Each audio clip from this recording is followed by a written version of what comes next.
All right, welcome back. Happy New Year's Eve. Sportsmen Media here is back in the studio.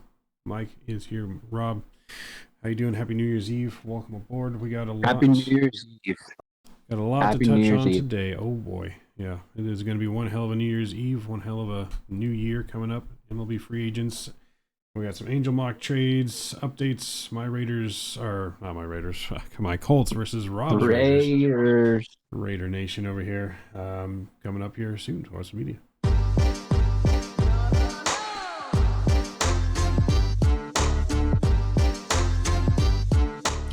And you're listening to The Sportsman Report, Mike and Rob. All right, Rob. What to even start with? So much to talk about. Maybe the Dodgers? Do you think the Dodgers have won free agency already? There's still many players out there, but have they automatically sealed the deal already? Well, they moved pretty fast, getting those getting the two big ones, Shohei and what's the other pitcher's name? Yamamoto. The big one. Yamamoto. It's a big contract. Do you have the numbers for Yamamoto? 300, I believe, in 325 million, I believe, for 12 years. 10 years. And that's for a dude that's never pitched, never thrown a baseball in the major leagues. I mean, what are your thoughts on that? I don't know. We're in crazy times with baseball right now. Money is just flying out the door. Baseball is super profitable. I mean, right now with all the big TV deals out there, the profit sharing revenue around the league that other teams do get access to too. So it's not just the Dodgers that could really spend money. There's other teams that the owners just are not willing to spend that money right now. But I think over $1 billion for two players is insane to even think about. Especially a guy like you said, never thrown a pitch. We love Japanese league. We love the Japanese players that come over, and there's been some really great ones. But there is definitely, I think, a higher level in the MLB than there is in Japan. And I think others have noted that too. So I think it's crazy to pay that much money for someone that's unproven. Yeah, he's young, but that long of a contract, unproven. There are some opt-outs, though, I believe, in there. Like every 4 years, I think there's an opt-out. Something like that. So who knows if the deal will stay all 12 years. He may opt out if he's killing it to get a bigger contract like Shohei Ohtani. Who knows? Yeah. I mean, what do you think?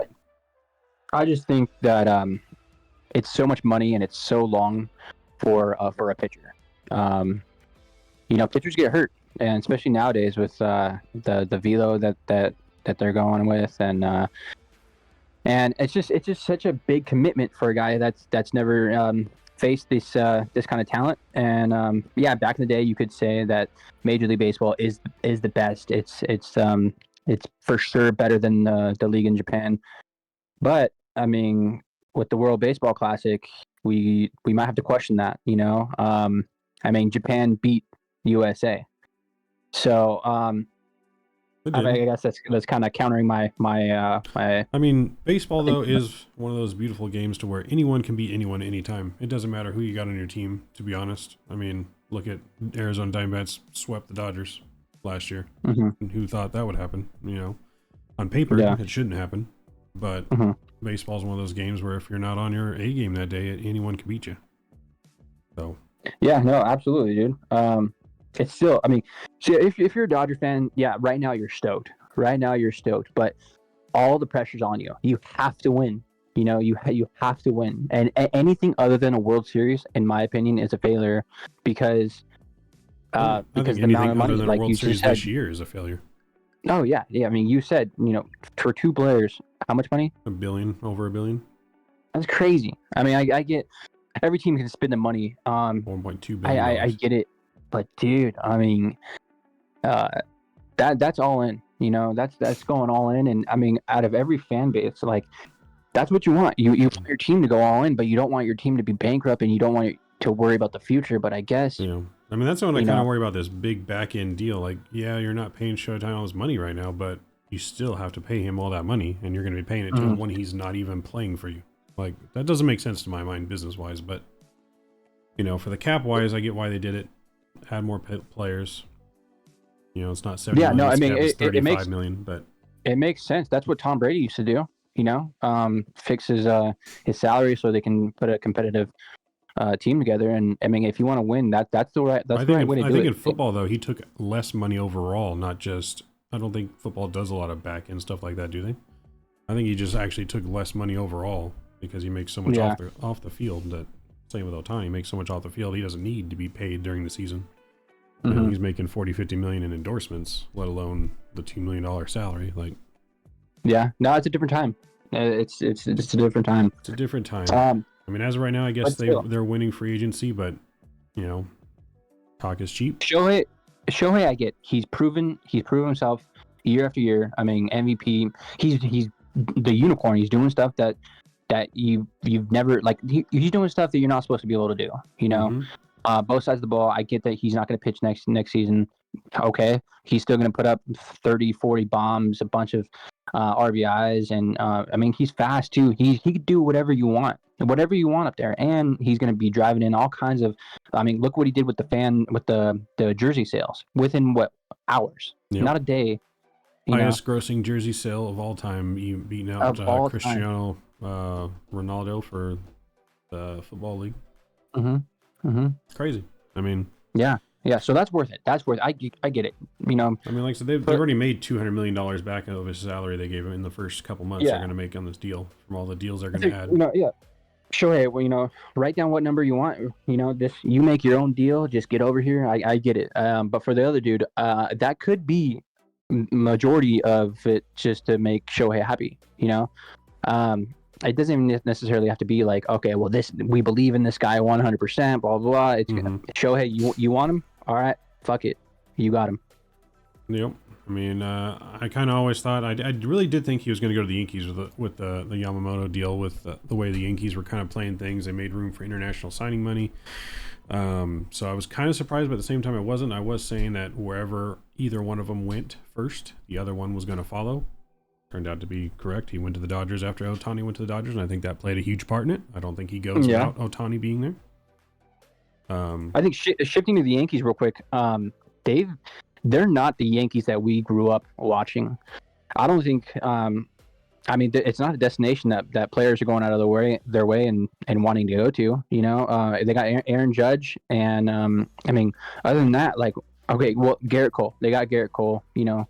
Other than that, like, they've been missing out on a lot of big free agents. Yankees. I wouldn't say is a destination spot anymore.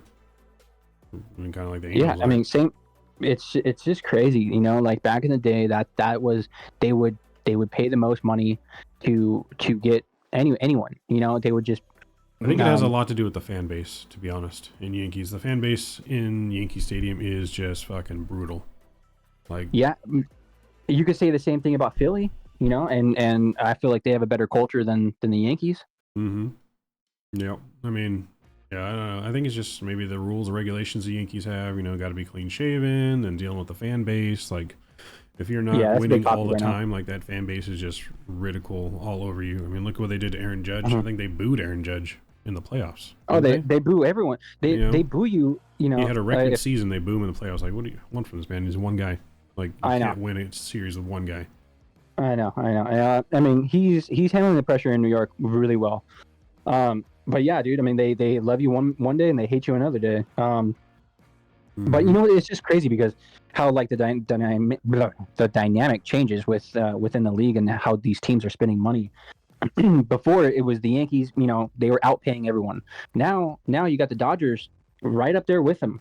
And there's other teams that are willing to spend as much as the Yankees, and they're just not spending money like that. I mean, another one. Like the Red Sox. The Red Sox are operating like a small market team. I mean, they've done things ever since like when they got rid of Mookie. I mean, that's another team that's not like what we grew up with. They didn't make the playoffs last year either.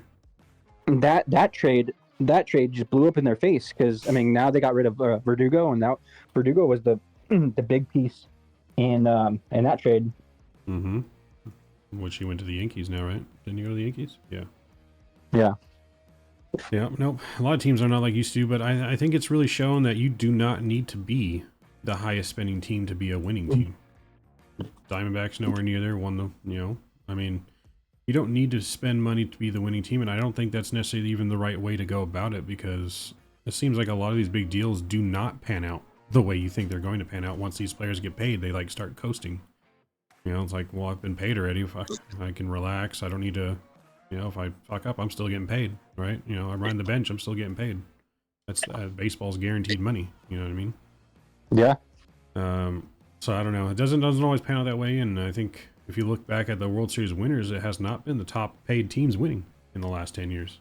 You know, very Which rarely. is, I mean, in my opinion, like some people say that's bad for the sport. In my opinion, that's really good for the sport. You know, it's everyone loves an underdog. You know, Mm-hmm. and Exactly. I mean the Diamondbacks were great. It was a great story. You know, and Corbin Carroll, he's one of the most exciting players in baseball, I think. I mean, he's not a big guy. You know, he doesn't even look like a ball player. He looks like someone that's tailgating at like a Kansas City Chiefs game or something. You know.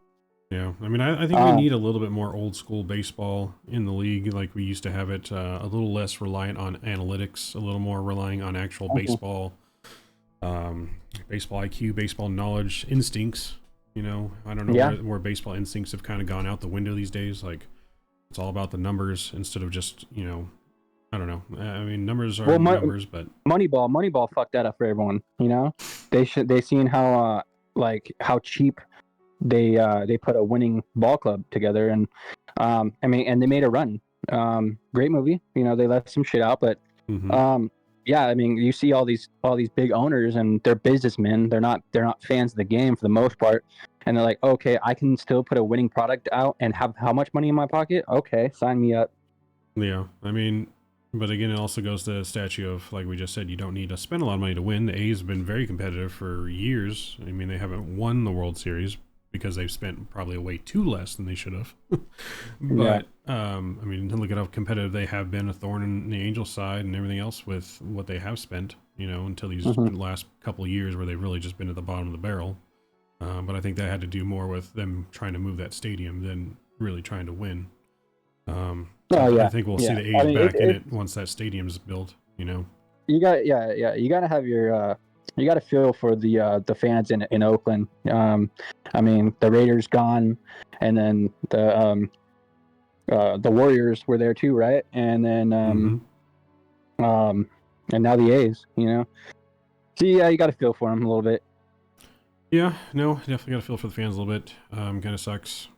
It's going to be exciting, I guess, to see baseball in Vegas. We'll see how that turns out with the brand new stadium being built there on the Strip. And I don't think it's really worked out in the Raiders' favor to go to Vegas, because you lose that home field advantage. You know, it's more like a tourist location. It's something to do for anyone. Is that more about the team though, or more about the city? Because I can make the argument that the Golden Knights there, obviously they were a brand new team though, have a very, very big home field advantage in Vegas whenever I've gone to a game.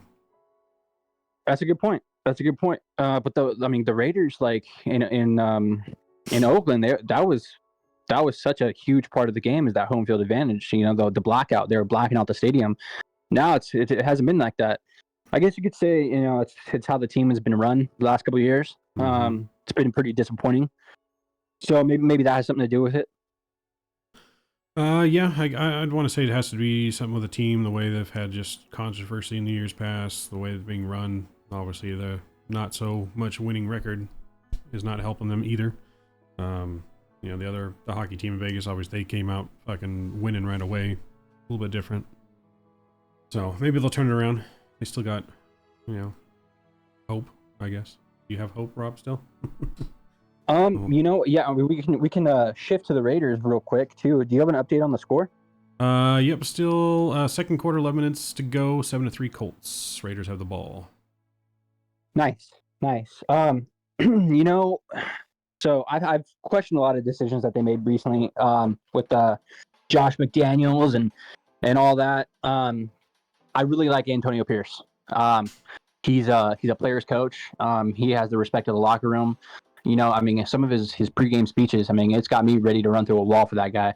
So I really hope that that they give him a chance. I hope they give him a shot, and let's see what he does with a whole year. It's gritty. You know, the defense has been playing great. I don't want to speak too soon, but Yeah, the defense has been playing solid. I really like the direction that he's been taking the guys, and he just he's the guy. I just think he's the guy. Now I think that they still need a quarterback. I really like your guys' the rookie Richardson. Mm-hmm. I know he's hurt right now, but that's because he runs. He needs to learn how to slide. He needs to learn how to protect himself. But I was really hoping that the Raiders were going to go out and get him in the draft. But yeah, the Raiders need a guy. Aiden O'Connell, he's getting the job done, I guess. But I mean, it's either him or Jimmy G, and Jimmy G's just he's washed. You know, I called it from the very beginning. He's not the guy. You know, I know people are saying, well, you know, Derek Carr's not doing that much better. Okay, well, he still had the respect of the locker room, which Jimmy G does not. And Aiden O'Connell, I mean, he's a rookie, you know. So yeah, he could grow more. I don't personally think that he's a guy. I think he's going to be a pretty good backup. But yeah, you need in the league today. I just feel like you need a quarterback, someone who's at least not going to give the game away, someone who can manage the game, who can manage the time well, and have the respect of the team. You know, you need a captain, whether that's a quiet captain or you know a verbal guy too. It's just yeah. So you sign Antonio Pierce, and you get a quarterback in the draft next year, or you trade for someone, which I don't know who would be available. Before he got hurt, I know I was thinking maybe even trade for Kirk Cousins, which he's like a Dak. He reminds me of Dak Prescott, but just white bread Dak. Yeah. But yeah, you need a quarterback. So yeah. Speaking there's of still a which, chance. you said we were hurt. Our quarterback's hurt. I'm surprised the Colts are even done as well this year as they have with no real quarterback.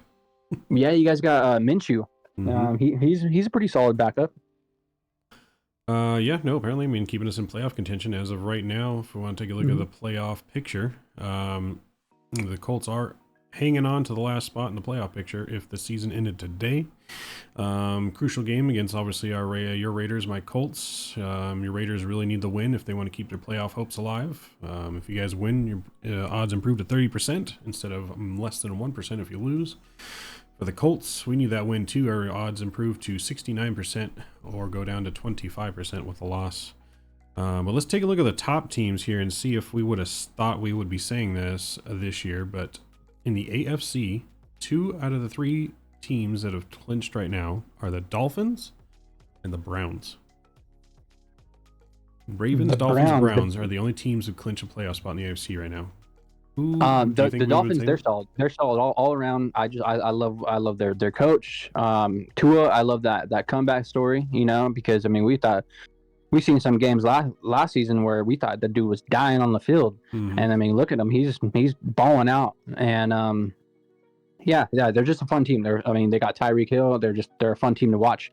They're really good, really good. The Browns, what a fucking story for the Browns though, with Joe Flacco coming back. You know. Yep, they're 11-5.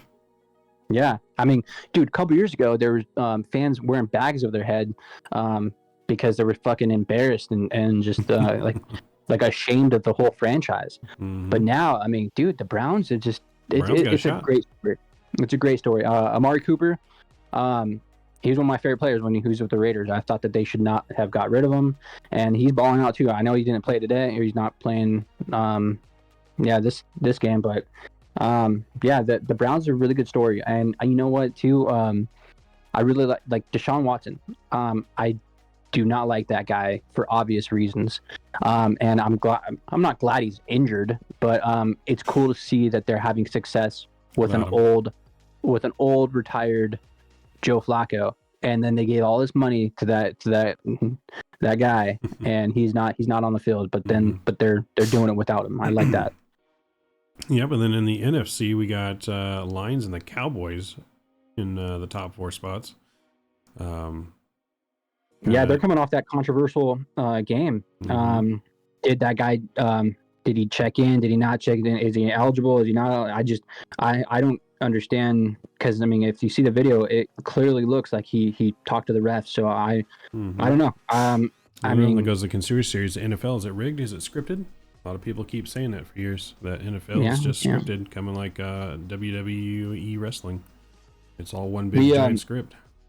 the Lions, for me personally, they're fun to root for too, because like they haven't had a lot of success too, and Jared Goff, I mean, he was with the Rams, and then they got rid of him. They wanted to move past him, and look at the Rams compared to the Lions right now. Like the Lions look overall like pretty solid, and their coach was Dan Campbell, right? Yep. Is his name? Yeah, So. dude, he's fucking solid too. And another guy that, like, another just true leader, someone that you run through a wall for. It just, you want to go to battle for those kind of guys, and it's cool that he played for them.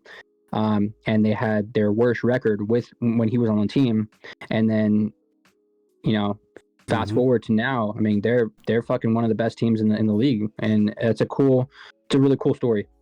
Yep. Then you have the Eagles and the 49ers, the other two teams in the NFC that have clinched the playoffs already.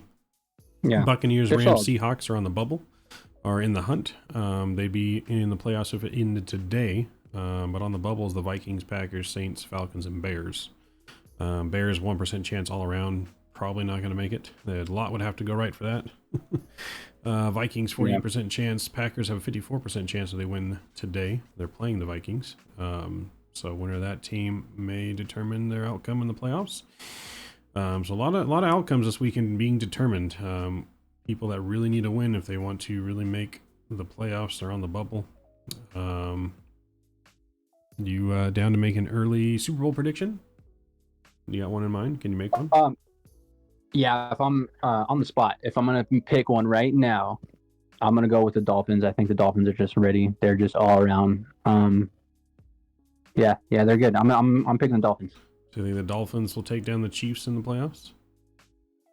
So the Chiefs look just dysfunctional right now. You got Patrick Mahomes not knowing how to deal with adversity, crying on the sidelines. You got Travis Kelce trying to throw his helmet as hard as he can. But you know what I loved about that is that Andy Reid checked him. He checked him right away. They were going to put him back in, and he was like, no, like, you're not going to, don't throw a tantrum like that. And he was like, you're a leader. And he fucking, Andy Reid fucking gave him a little bump. And I love it. No one's bigger than the team. And so that's why, a lot of respect to Andy Reid, one of the best coaches ever.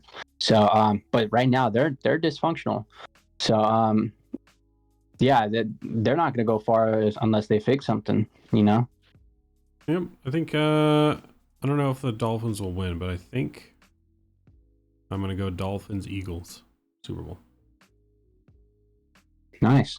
Well, we'll see. So, I mean, do you have one on top? I don't know. That's kind of, I'm hoping, like I said, the Super Bowl is going to be a good game and not a blowout. So it really could be a coin toss for either one of those teams, to be honest. But I think just for sake for controversy, you pick the Dolphins. I'm gonna go with the Eagles. Okay, sounds good, man. So early predictions there. We'll see how the playoffs actually turn out. I mean, obviously, once you make the playoffs, it's anyone's game. Not like baseball where you got a best of 7. It's one and done. So one and done. But you want to go down now? Let's go down the latest MLB free agency. Let's see what the Angels need. You want to start that off? You want to start with the Angels and see what we can do to have any hope of any kind of winning team this year? Yeah, let's go. Yep, go ahead. Okay, so yeah, like last time, I think we talked about it a little bit. I think that the best bet for the Angels to be competitive, and I say competitive in quotations because that's their goal. Their goal isn't to win a World Series. Their goal is just to stay competitive enough to sell some tickets so Artie can have some money in his pocket. All right. So in order to do that, and I'm not even saying to be competitive that you're not even going to win the league or win your division. I mean, because you got the Astros and you got the Rangers, and you got the Mariners. And that's just me being a fan that's a little fed up with how we've been running shit. So to be competitive, I think that they need to sign Blake Snell. Get one an ace, because we don't have an ace right now. I know Tyler Anderson. We had some hope but he wasn't even an ace with the Dodgers. And yeah, he had a good season, but he had a down season with us. So I think you need Blake Snell.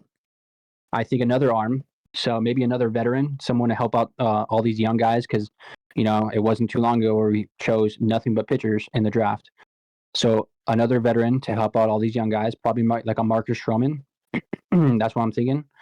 And then a DH, so a bat. JD Martinez would be perfect. I think he's a great hitter. He's a pure hitter. Another option would be Justin Turner, because he's a good hitter. He's solid. He's consistent. He's going to put up those numbers, and he can whenever Anthony Rendon goes on the IL for his feelings getting hurt, or a fan talking some shit and him getting suspended, or him trying to swing at someone with a cast, whenever Anthony Rendon has some clown actions, some fucking questionable character shit going on, then he can play it. Then Justin Turner can play some third base. That's what I think that needs to happen. You know what Anthony Rendon's contract reminds me of? Josh Hamilton. Kind of the same. Yeah, but shit I can see that, but off the field, feel on like the field, being hurt. Yeah, I feel like there's more drama with Anthony Rendon. With Josh Hamilton, he just had a little bit too much problem with the booger sugar, some cocaine, and he couldn't, I don't know. And from I think Hardy Josh needs to Hamilton, grow I just balls remember and him. release him. He was, oh yeah, that'd be perfect, but they're not going to do that. I remember Josh Hamilton when he was saying that, because he was struggling, he was saying that he was quitting dip, and that was like fucking with him or something like that. But yeah, dude, it's bad. It's one of the worst. And I was on his side for the longest time. I'm just giving him, give him a chance, give him a break. He'll turn it around. But he has shown zero effort, in my opinion. So, and the best ability is availability. Yeah, I mean, if we're looking at the Angels right now, the Angels have some good young talent that kind of emerged last year that, kind of gives us some hope. We got Zach Nato, shortstop. We still got Brandon Dury on the team to kind of shore up the middle there a little bit. Luis Rengifo, kind of hit or miss. It can be really good. Nolan Channel, I'm not sure if that's how you say his last name, but he kind of emerged a little bit last year for us. Can play some first base. In the outfield, Mickey Moniak kind of was going good until he got hurt. Mickey Moniak, Mike Trout, Taylor Ward, that's kind of our starting outfield right now, if you don't count Joe Adele.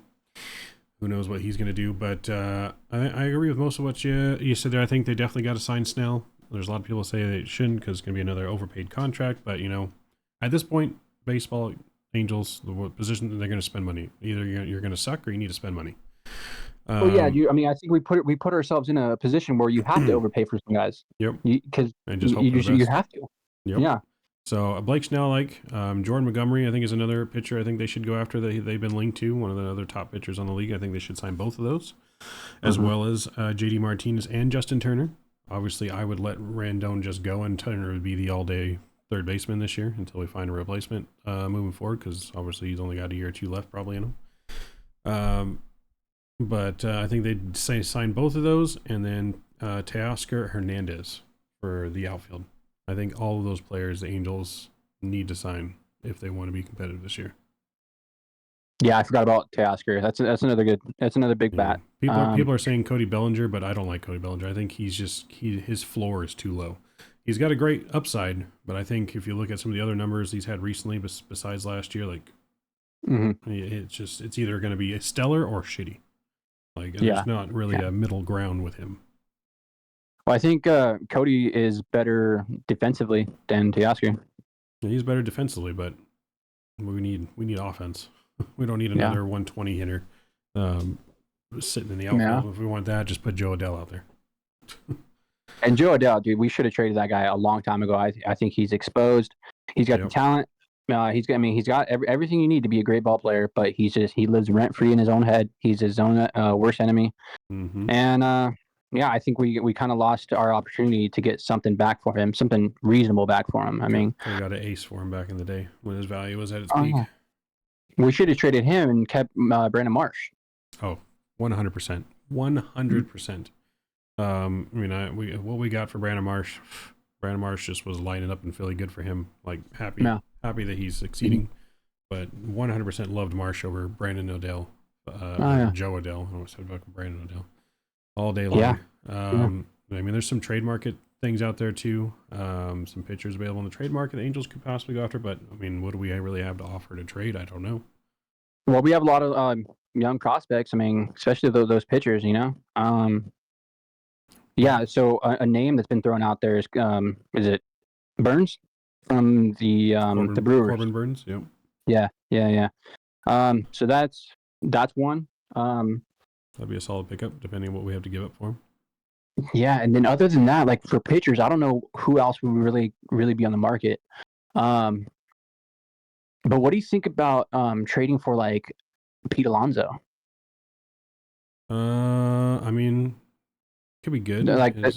Pete Alonso, has he been kind of in the decline though recently? Like, I mean, he's still putting up those power numbers. Yeah, I mean, something like that could be good. I mean, you still got someone like Matt Chapman on the market too. Would be up at, but then again, they'd have to let go Rendon. Yeah, I think I'd rather have Pete Alonso. He'd be solid at first, and then if you put Pete Alonso right behind Mike Trout, you can't pitch around Mike Trout because you got Pete right behind him. Yep, that's true. That's the other reason why I liked Turner and JD as well, because they can just alternate DH versus lefty and righties. So they still got pop in their bat as well. The Angels did sign a hometown kid that we both know, and Jake Marisnick, in some outfield depth. Oh yeah. Recently, he's got speed and defense. Mm-hmm. There's also Jock Peterson on the market. I wouldn't mind him or Teoscar Hernandez. I think Jock would bring that good swag to the Angels, as well as some protection in the lineup. He's got pop in the bat still. Mm-hmm. Yeah, he's a good team guy. I like Jock. So, I mean, there's definitely a lot of options. If the Angels are really going to do any of these, it's yet to be seen. I don't know. Raj Hopkins, I think he's still available, right? Yeah. But he's coming off what, Tommy John or something? He is, but just like they just signed from the Indians. It was Zach Plazik. I mean, they're kind of giving him a shot. He started off, I guess, came in the league on fire, doing good, and then he just had some down years, been hurt. So they're kind of giving him a shot. Maybe have a comeback story. That's a real Angel move, but yeah, it's a perfect Angel move. But I feel like, I mean, there's not a lot to expect out of him, so it's like you can't lose with that. Best case scenario is he has a comeback season. Worst case, dude, okay, well, just another arm. Yeah, I mean, I don't think we paid very much for him, so it's not like you said, if he doesn't do well, he doesn't do well. But if he could have a great season, I think they have 2 years of control with him too. So, it was a business move, just depth. Like I said, he came in 3.81 as a rookie, posting 2.28 in the shortened season ERA. But since then, it's gone over 7.6 ERA. Kind of just had some issues, so.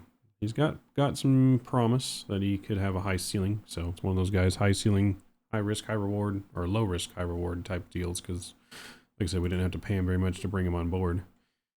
The biggest news right now in MLB is most recent Braves acquired Sale in a trade. I think that's interesting. I think that could be a good pickup. Maybe get him a change of scenery out of Boston. See if Sale can become what he used to be. We'll see if the Braves can contain his prima donna dramatic attitude. All I could think about with Sale is his little temper tantrums, cutting up the jersey when he didn't want to wear it.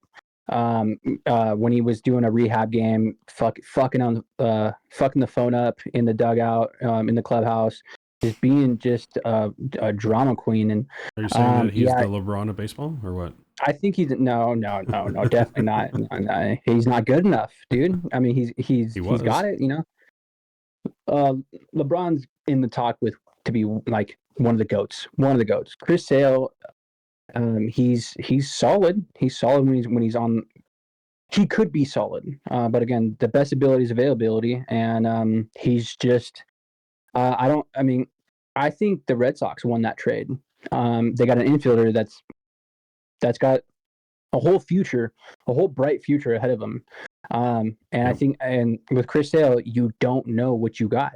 The culture that the Braves have is solid. You know, hopefully some of those guys can rub off on him and how they're running their organization, and hopefully he's happy there. And just for baseball, I hope that it works out and he shoves. They're hoping that he's going to be healthy and ready for the playoffs. Yeah, no, they got to do. Yeah, they got to do whatever they can to beat the Dodgers. That was a move to, oh shit, we got to do some shit now. Yeah, no, I definitely think the Red Sox did come out that the winner, because also the day before that they also signed Giolito to replace him, 2-year, $38 million deal. I think that's going to be a much better placement for them, getting that infielder and that pitcher, and getting rid of Sale and his, like you said, his demeanor and all that, and injuries that come with him to the Braves. So it's going to be interesting to see how that pans out as the season goes along. Yeah, I think it'd be a better fit. So, and then we got, I guess also since last time, Andrew McCutchen returning home to the Pittsburgh Pirates on a 1-year deal. Probably this last deal that he'll ever have in the MLB. Retiring. He needs. Can you double check for me? He needs what? One more home run to be a part of the 300 club. Yep, one home run more to reach 300 for his career. So, and you know what? On a $5 million deal. After this year, he'll definitely have a case for the Hall of Fame, in my opinion. I mean, you look at his numbers. MVP. I mean, he's so the Hall of Fame is what, like a 10-year kind of thing, right? If you're one of the best in a 10-year span. So that would be a whole nother episode. I think we could do a deep dive on that. But I mean, 300 home runs in the major leagues is a pretty good accomplishment. So I'm happy for him. Small feat. Yeah, Kutch is just someone you root for, and I mean, a part of Team USA. He was just I like him. He's a good dude. Yep.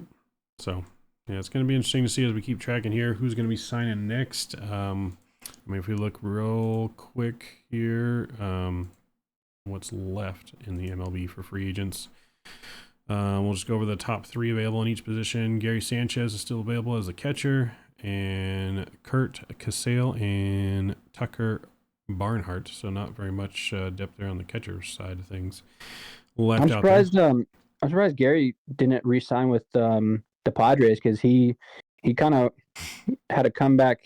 I mean, maybe he kind of came back pretty hot, with the Padres. Yeah, he's 31 with 3.0 WAR last year. Top first baseman, Ryan Hoskins. We talked about Carlos Santana and Brandon Belt.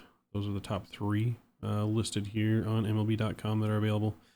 I can see the Angels getting Carlos Santana for their DH. I'd rather have JD Drew.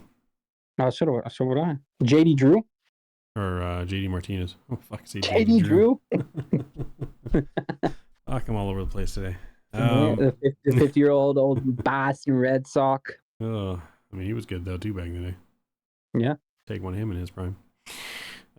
Second baseman available: Elvis Andrews, Whit Merrifield, and Tony Kemp. Top 3. Honorable mention: Colton Wong, number 4. None of them. I don't want any of them. We got Amon Rosario on the shortstop, Brandon Crawford, and Tim Anderson still available. Wouldn't mind a Tim Anderson on the team. I mean, honestly, any of them. So yeah, Brandon Crawford. I mean, he's a little old. He's 37. But Amon Rosario, I'd take him or Tim Anderson. Shoring up the middle. Yeah. We got third baseman, of course, Matt Chapman, Justin Turner, and Gio Urshela as the top 3. Honorable mention: Josh Donaldson, number 4. He's 38. Gio was good with us until he got hurt. He was doing well until he got hurt. Mm-hmm. He'd be a good depth piece to sign if we get him for the right amount. If he's not getting a lot of interest, bring him back. Play anywhere, dude. Yeah, bring him back. Left fielders, we got Jock Peterson, Tommy Pham, and David Peralta in the top 3 available left. Lourdes Gurriel Jr. was the top 1 on there, but he signed with a 3-year deal in Arizona. And then center fielders, we got Cody Bellinger, Michael Taylor, and Adam Duvall as the top center fielders available. Right fielders, we got Teoscar Hernandez, Randall Gurchik, and Will Myers. top 3 right-handers, and DH JD Martinez, George Soler, and Daniel Vogelbeck. Soler will be a good one too. Yep, I wouldn't mind him. He's young. He can provide some pop in that lineup too. Yeah. I think he's got speed too, right? Pop and speed. I don't know. So those are kind of the big names, I guess, to watch for here. Who's going to be signing next? Obviously, there's the few bigger names: Bellinger, Matt Chapman. Probably at the top pitchers? of the list. You want to go through pitchers real quick? Let's go through the pitchers real quick. Almost forgot the pitchers. We got Blake Snell, obviously top of the list. Jordan Montgomery, Clayton Kershaw, Brandon Woodruff, Marcus Stroman. Julio Urias is on this list, but I don't think he's playing ever again. Zach Greinke. Zach Greinke wants to make a comeback. Does he? Yep, he's apparently been throwing. He's 40, still wants to play. From what I've been hearing. He was an ex-Angel. I wouldn't mind bringing him back for 1 year, cheap deal. And back of the rotation piece as some insurance. Yeah, he's an interesting guy. He's he stays healthy. He throws strikes. Got some movement. And Mike Lorenzen's still on the list. Mike Clevenger. Rich Hill's on the list. He's 44. Rich Hill. Oh yeah, that guy's got an arm that would just never give up. Yep, he's fucking 44. Still on the list. 44, ready for more. I like it. To see it. Hopefully Then some relief pitchers here. We got Josh Hader, Hector Neres, Jacob Junis, Matt Moore. He's a solid lefty that they've been kind of talking about the Angels maybe bring him back. I wouldn't mind him in the bullpen. We got David Robertson still out there, 39. It's kind of Colin McHugh from the Houston Astros. He's 37. He's still out there. Liam Hendricks, Aroldis Chapman. That's pretty much the top, I think, relievers that haven't signed yet. A lot of relievers have been signing. A lot of relievers have already pretty much signed off the board here.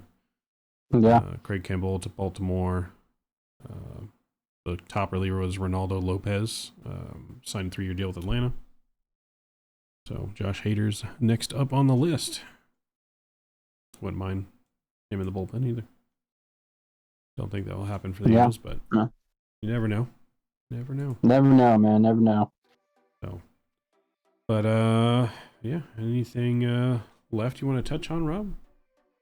No, man. I think that's it. I hope everyone is safe tonight. Don't drink and drive. Uber. Call a friend. Yes, everyone be safe out there. Looking forward to some more sports.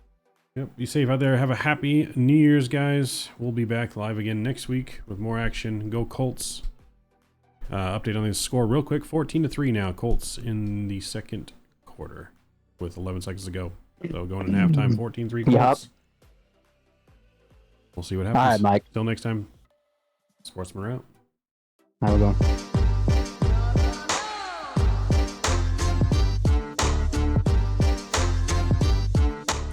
And you're listening to the Sportsman Report, Mike and Rob.